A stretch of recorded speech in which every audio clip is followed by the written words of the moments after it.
찬양으로 하나님께 영광 돌린 줄 믿습니다. 오늘은 성탄절에 왜 즐거워해야 하는가라는 제목으로 하나님 말씀을 함께 나누고자 합니다. 할렐루야. 주의 전에 나와 예배하는 모든 주의 백성들, 또 온라인으로 예배하는 모든 주의 백성들에게 하나님의 은혜와 평강이 충만하기를 간절히 바랍니다. 미국의 농구 선수 중에 마이클 조단이라고 하는 선수가 있었는데요. 이 사람이 자신이 쏜 슛 9,000개의 공이 들어가지 않았고 경기에서 300경기에 졌다고 합니다. 그래도 자신은 농구를 사랑했다고 합니다. 그러니까 9,000 거보다 훨씬 더 많은 골이 들어갔겠지요. 300경기보다 훨씬 더 많이 경기를 이겼겠지요. 농구를 향한 그의 열정을 말하는 것입니다. 또 톨스토이는 이런 얘기를 했습니다. 노력은 방법이 아니라 목적이다. 노력하는 가운데 성취감을 맛보는 사람은 최후의 미소를 지을 것이다 라고 했습니다. 노력하는 것, 이것도 사람의 열정을 말하는 것이지요. 열정이 그렇게 삶을 살아가는데 중요하다는 것을 이야기하는 것입니다. 여러분, 성탄절에 우리가 왜 기뻐해야 될까요? 성탄절, 아기 예수님이 오신 날인데 우리가 왜 기뻐할까요? 오늘 성경의 말씀 7절에 맨 마지막에 보면 하나님의 열심 때문이라고 말씀하고 있습니다. 우리를 구원하시고자 하는 하나님의 열심, 우리에게 생명을 주시고자 하는 하나님의 열심, 그 열심이 참으로 기이하고 놀라운 역사가 나타나게 되었는데 예수님께서 이 세상에 오셨다는 것입니다. 여러분, 예수님께서 한 아기로 이 세상에 오신 것은 정말로 기이한 일이고 누구도 상상할 수 없고 누구도 계획할 수 없는 일인데 하나님께서 우리를 향한 열심, 생명을 주시고자 하는 열심, 그 열심 때문에 예수님께서 이 세상에 오셨고 그것을 우리는 진심으로 기뻐해야 할 것을 말씀하고 있는 것입니다. 오늘 본문의 말씀 1절 말씀에 보면 스불론과 납달리라고 하는 땅을 소개하고 있습니다. 스불론과 납달리는 갈릴리 지역의 지명 이름입니다. 예루살렘의 중심으로 볼 때는 굉장히 변방이지요. 변방이고 그리고 이방 사람들로부터 공격을 많이 받는 그런 지역이었습니다. 그리고 그 지역 사람들은 아주 멸시를 받는 그런 곳이었습니다. 그런데 그 갈릴리 지역에 빛이 비추어지게 되었다고 말씀하고 있습니다. 흑암의 세계에 빛이 비춰지게 되었다고 했습니다. 예수님께서 빛으로 오셨기 때문입니다. 멸시 가운데 사는 사람들, 절망 가운데 사는 사람들, 소망을 잃고 살아가는 사람들에게 소망을 주시기 위하여 예수님께서 빛으로 오셨습니다. 요한복음 12장 46절의 말씀에 보면 이렇게 나와 있습니다. 나는 빛으로 세상에 왔나니 무릇 나를 믿는 자로 어둠에 거하지 않게 하려 함이로라고 했습니다. 예수님은 빛으로 오셨습니다. 예수님을 믿는 자는 어둠에 거하지 않습니다. 생명의 길을 가게 되고 소망의 길을 가게 됩니다. 예수님께서 우리에게 참된 소망이 되고 참된 빛이 되어 주시기 위하여 이 세상에 오셨습니다. 그래서 우리는 성탄절을 기뻐하는 것입니다. 지난주에요, 우리 주중에 우리 교회에서 크리스마스 추리를 했습니다. 교회 안에도 이렇게 크리스마스 추리를 했고 밖에도 크리스마스 추리를 했습니다. 여러분, 미국 여행을 해보신 분들은 아마 느끼겠는데 미국 사람들은요 참 크리스마스 추리를 열심히 합니다. 네? 크리스마스 추리를 안 하는 집이 없는 것 같아요. 미국 사람들은 크리스마스 추리를 어떻게 하는가 하면 지붕에다가 그냥 그 교회에서 장식하는 것 같이 지붕에다 다 전구를 돌리고 벽에다가 전구를 다 돌리고 창문에 다 돌려서 그렇게 크리스마스 추리를 합니다. 밤에 캄캄한 밤에 보면 장관입니다. 그 동네에 보면은 추리를 안 한 집이 없어요. 그게 그들의 문화이기 때문에 크리스마스 추리를 그렇게 열심히 합니다. 근데 크리스마스 추리를 하는데 왜 이렇게 전구 빛을 반짝반짝 거리는 추리를 할까요? 그것은 예수님께서 빛으로 오셨기 때문입니다. 예수님께서 빛으로 오셨고 어떠한 절망 가운데 있는 사람이라 할지라도 어떠한 어려움 가운데 있는 사람이라 할지라도 소망의 주님을 바라보고 생명의 길을 가도록 예수님께서 빛으로 오신 것입니다. 오늘 성경의 말씀에 보면 예수님께서 이스라엘을 무겁게 한 멍에와 그들의 어깨의 채찍과 그 압제자의 막대기를 꺾으셨다라고 했습니다. 이스라엘을 무겁게 한 멍에가 무엇입니까? 죄의 멍에입니다. 그들의 어깨의 채찍과 그 압제자의 막대기는 무엇을 말합니까? 사단의 권세입니다. 사망 권세를 꺾으시고 우리 주님께서 빛을 주시기 위해 이 세상에 오셨습니다. 이 암흑의 세력 속에 사는 사람을 마치 미디안의 날에 사는 사람과 같다고 말씀하였습니다. 여러분, 우리가 사사기를 보면은요, 이스라엘 백성들이 미디안 군사와 싸우는 내용이 나옵니다.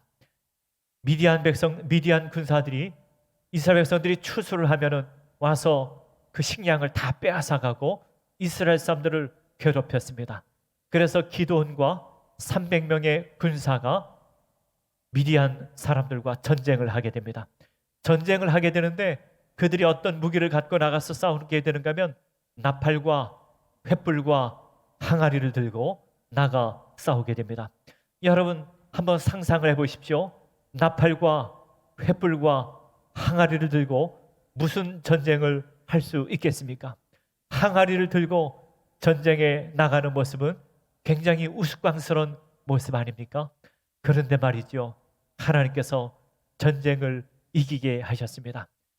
하나님께서 전쟁을 이기게 하신 것과 같이 하나님께서 예수 그리스도를 보내주시고 빛을 비춰 주신다. 하나님께서 승리를 주셨기에 너희는 기뻐하라고 말씀하고 있는 것입니다. 오늘 성경 말씀에 보면 예수님을 소개하고 있는데 예수님을 뭐라고 소개하고 있는가 하면 예수님은 기묘자라, 예수님은 모사라, 전능하신 하나님이라, 영존하시는 아버지라, 평강의 왕이라고 소개하였습니다. 먼저 예수님을 기묘자라고 소개하였습니다. 여러분, 기묘자가 무슨 뜻입니까? 놀라운 분이란 뜻이죠. 놀라운 분. 예수님은 놀라운 분이라. 예수님께서 우리를 구원하기 위하여, 우리에게 생명을 주시기 위하여, 우리에게 소망을 주시기 위하여 한 아기로 오신 것은 이 세상에서 가장 놀라운 일입니다. 여기에 하나님의 열심이 있다는 것입니다. 하나님의 열정이 있다는 것입니다. 우리를 사랑하시는 하나님의 열정이 있음을 우리에게 보여주고 있는 것입니다. 또 예수님을 모사라 이렇게 소개하고 있습니다. 여러분, 모사가 무슨 뜻입니까? 모사는요, 지혜라는 뜻이 있습니다. 지혜자라. 그런데 모사는요, 주로 긍정적 의미로 잘 쓰여지지 않습니다. 모사는 지혜는 지혜지만 좀 부정적인 의미로 많이 쓰여지는 단어입니다. 예수님을 모사라고 소개한 이유는 예수님은 지혜자이지만 숨겨져 있는 지혜자이기 때문에 예수님을 모사라고 소개하고 있는 것입니다. 미국의 저술가 달라스 윌라드가 쓴 책 하나님의 모략이라고 하는 책이 있습니다. 모략. 여러분, 모략이 무슨 뜻입니까? 모략은 지혜라는 뜻이죠. 지혜라는 뜻이지만 조금 부정적인 의미로 쓸 때 모략이라고 하는 단어를 쓰는데, 이 하나님의 나라는 하나님의 숨겨진 지혜다라고 이 책에서 말하고 있습니다. 여러분, 예수 그리스도와 함께 하나님의 나라가 이미 시작되었습니다. 그런데요, 하나님의 나라는 숨겨져 있습니다. 누구든지 모든 사람들이 하나님의 나라를 맛보고 하나님 나라 백성으로 사는 것은 아닙니다. 누가 하나님 나라를 맛보며 누가 하나님 나라 백성으로 삽니까? 비밀이 있는데요, 믿음으로 사는 사람이다. 믿음으로 사는 사람만 하나님의 나라를 맛보며 살 수 있습니다. 온전히 회개하며 사는 사람입니다. 온전히 회개하는 사람, 하나님 나라 백성으로 살게 됩니다. 그리고 하나님의 말씀에 온전히 순종하는 사람, 그 사람은요, 이 세상에 살지만 하나님의 나라를 맛보며 살아가게 됩니다. 이 하나님의 나라의 기쁨은 이 세상의 기쁨과 전혀 다른 기쁨입니다. 이 세상의 복과 전혀 다른 복됨을 누리게 됩니다. 심령이 가난한 자가 복이 있습니다. 애통하는 자가 복이 있습니다. 온유한 자가 복이 있습니다. 의를 위하여 줄이고 목마른 자가 복이 있습니다. 긍휼을 베푸는 자가 복이 있습니다. 마음이 깨끗한 사람, 마음이 청결한 사람, 화평케 하는 사람, 의를 위하여 박해를 받는 사람, 그들이 복이 있다고 말씀하고 있습니다. 그 복을 깨닫고 그 복을 맛보는 사람, 이 세상에서 하나님 나라 백성으로 사는 사람입니다. 하나님의 나라는 이미 임하였지만 숨겨져 있습니다. 오직 믿음의 사람만 하나님의 나라를 맛보며 살아갈 수 있습니다. 예수님은 모사로 오셨습니다. 예수님은 지혜자입니다. 예수님의 지혜는 숨겨져 있습니다. 여러분, 우리는 예수님을 아십니까? 예수님은 2000년 전에 저 베들레헴에 태어나셨죠. 우리 지혜로는 다 압니다. 그러나 예수님은 지혜로, 인간의 지혜로 이해하고 아는 것이 아닙니다. 예수님 안에 하나님의 열정이 있습니다. 예수님 안에 하나님의 열심이 있습니다. 우리에게 생명을 주시고자, 우리에게 소망을 주시고자 하는 하나님의 열심이 있습니다. 예수님을 믿는 자 소망의 삶을 삽니다. 어떠한 환경에서도 소망의 삶을 삽니다. 예수님을 믿는 자 생명의 삶을 삽니다. 어떠한 어려움 가운데서도 생명의 길을 가게 됩니다. 예수님 의지하고 소망과 생명의 길을 걸어가는 주의 백성들, 하나님 백성들 되시기를 간절히 바랍니다. 예수님은요, 전능하신 하나님, 영존하시는 아버지라고 했습니다. 여러분, 이게 말이 됩니까? 아기로 오셨는데, 한 아기로 오셨는데 전능하신 하나님이요 영존하시는 아버지라고 표현했습니다. 여러분, 하나님을 성부 하나님이라고 하지요. 예수님을 성자 예수님이라고 합니다. 근데 한 아기를 영존하시는 아버지라고 왜 표현했을까요? 이것은 인성과 신성을 갖고 오신 참으로 신비하신 예수 그리스도를 설명하고 있는 것입니다. 누구도 이해할 수 없고 누구도 알 수 없는 참 신성과 참 인성을 갖고 오신 예수님, 우리에게 죄를 용서해 주시고 자신의 몸을 드리기 위하여 신성과 인성을 갖고 오신 예수님을 소개하며 전능하신 하나님이라 영존하시는 아버지라고 우리에게 소개하고 있는 것입니다. 예수님을 평강의 왕이라고 말씀하고 있습니다. 평강의 왕으로 오셨는데요, 영어 성경에는 뭐라고 번역되어 있는가 하면은 평강의 왕자라, 프린스라 이렇게 번역되어 있습니다.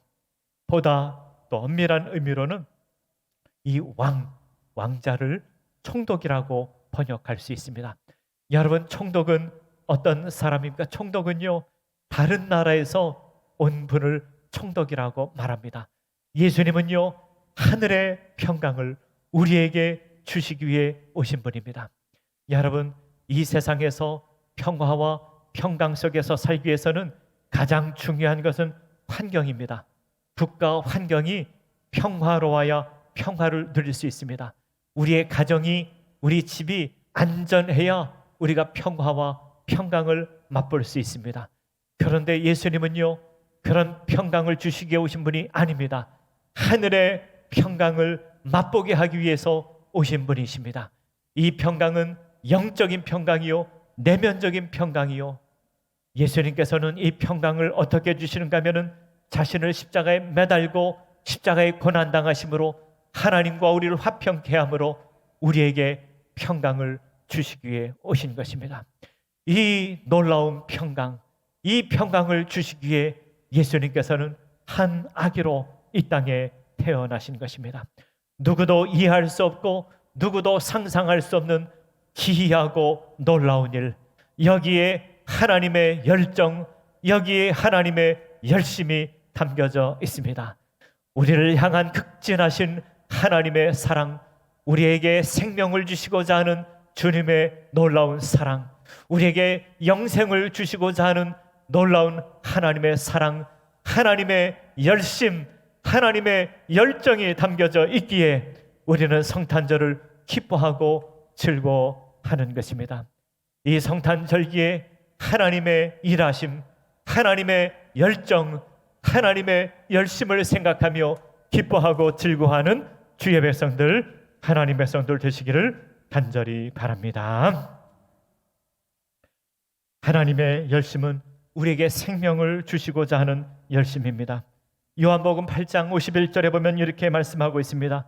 진실로 진실로 너희에게 이르노니 사람이 내 말을 지키면 영원히 죽음을 보지 아니하리라.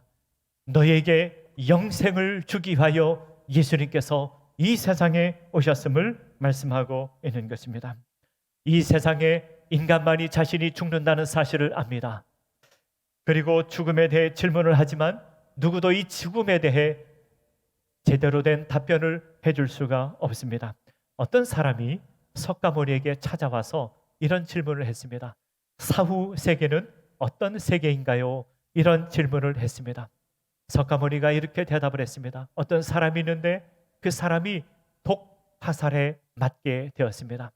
옆에 있던 사람들이 그 독 화살을 빨리 뽑아야 된다고 말했습니다. 근데 이 화살에 맞은 사람은 화살을 뽑지 말라 그랬습니다. 왜냐하면 나는 누가 이 화살을 쐈는지 먼저 알아야 되겠다. 이 화살이 어떤 재질로 만들어진 화살인지 알아야 되겠다. 이 화살에 있는 깃털이 어떤 새의 깃털인지 알아야 되겠다. 그렇게 말했답니다. 그 사람 어떻게 됐을까요?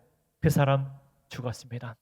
석가모니가 그 사람에게 이렇게 말했습니다. 사람이 죽음을 알고자 하는 것은 독 화살에 맞으면서 그 화살이 어떻게 만들어졌는지를 알고자 하는 것과 같다라고 대답했다고 합니다. 이 세상에 사는 누구도 죽음에 대해서 알 수가 없고 죽음을 경험한 사람 아무도 없다는 것입니다.